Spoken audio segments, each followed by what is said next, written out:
मुंबई का 5 star hotel Sofitel hotel के अंदर राज्य के मुख्यमंत्री देवेंद्र फडणवीस और उद्धव ठाकरे के बेटे आदित्य ठाकरे दोनों 3 घंटे तक अंदर रहे। मुलाकात हुई, क्या बात हुई, क्या कोई सीक्रेट डील हुई? जैसे ही ये तस्वीरें सामने आई, महाराष्ट्र की सियासत में सवालों की झड़ी लग गई, नया तूफान आ गया। दरअसल पिछले 1 हफ्ते से महाराष्ट्र की राजनीति में ऐसे ऐसे घटनाक्रम हो रहे हैं कि सियासी पंडित भी हैरान परेशान हैं। अपनी राजनीतिक सूझबूझ के सारे घोड़े दौड़ा रहे हैं, लेकिन समझ ही नहीं पा रहे हैं कि हो क्या रहा है। उद्धव ने मराठी के नाम पर राज के साथ मंच साझा किया, हाथ मिलाया, लेकिन मराठी के मुद्दे पर जितने आक्रामक राज दिखे, उद्धव नहीं। मन से मारपीट कर रही थी, लेकिन यूबीटी शिवसेना मौन। बात आई कि अब राज गठबंधन नहीं करेंगे।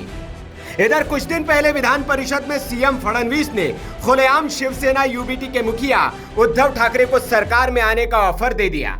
उसके दूसरे ही दिन उद्धव अपने विधायकों की फौज और बेटे को लेकर सीएम से मिलने पहुंच गए। लंबी बातचीत और बैठक हुई। उद्धव ठाकरे और फडणवीस 20 मिनट तक मुलाकात करते हैं। तब आदित्य ठाकरे ने कहा था कि उद्धव ठाकरे मराठी भाषा को लेकर चल रहे विवाद को लेकर चर्चा करने गए थे, लेकिन लोग कह रहे हैं कि कुछ तो पक रहा है। और इसके बाद अब खबर आई कि एक 5 स्टार होटल में उद्धव के बेटे और फडणवीस एक साथ। क्या ये महज संयोग है या फिर कोई प्रयोग हो रहा है? खबर शनिवार शाम को आई कि दोनों नेता सोफिटेल होटल में गए। इस घटना से कई लोग हैरान हैं। इसके पहले सामना को दिए इंटरव्यू में उद्धव ठाकरे कह चुके हैं, एमवीए में रहने का अब कोई फायदा नहीं है।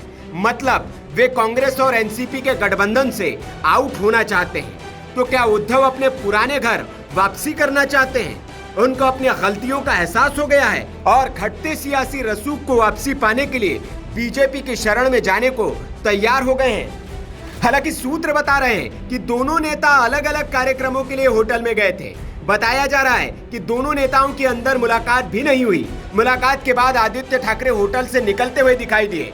हालांकि सीएम देवेंद्र फडणवीस के दफ्तर से बताया गया कि सीएम सोफिटेल होटल में मौजूद है, लेकिन आदित्य ठाकरे से कोई मुलाकात नहीं हुई। बताया गया है कि सीएम किसी और कार्यक्रम के लिए होटल में आए थे, जबकि आदित्य अपने दोस्तों के साथ होटल में मौजूद थे। आदित्य ठाकरे जिस गेट से बाहर निकले, सीएम फडणवीस उससे नहीं बल्कि दूसरे गेट से निकलकर बाहर आए। राजनीतिक जानकारों का कहना है कि भले ही फडणवीस और आदित्य ठाकरे एक ही होटल में अलग अलग कार्यक्रमों के लिए गए हो, लेकिन इस घटना से राजनीतिक अटकलों को हवा मिली है।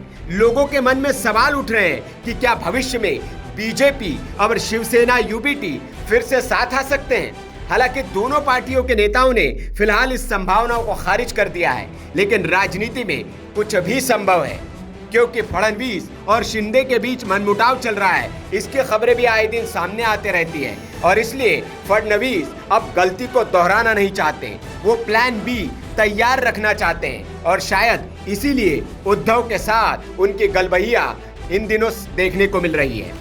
अब इसीलिए इस घटनाक्रम पर सबकी निगाहें टिकी हुई है। यह घटना ऐसे समय में हुई है जब महाराष्ट्र की राजनीति में कई तरह के बदलाव देखने को मिल रहे हैं। हाल ही में एनसीपी नेता अजित पवार ने बगावत कर शिंदे सरकार में उप मुख्यमंत्री पद की शपथ ली। इसके बाद से ही महाराष्ट्र की राजनीति में उथल पुथल मची हुई है। ऐसे में फडणवीस और आदित्य ठाकरे का एक ही होटल में मिलना कई सवाल खड़े कर रहा है। Bureau report, VK news. VK news, राष्ट्र के नाम।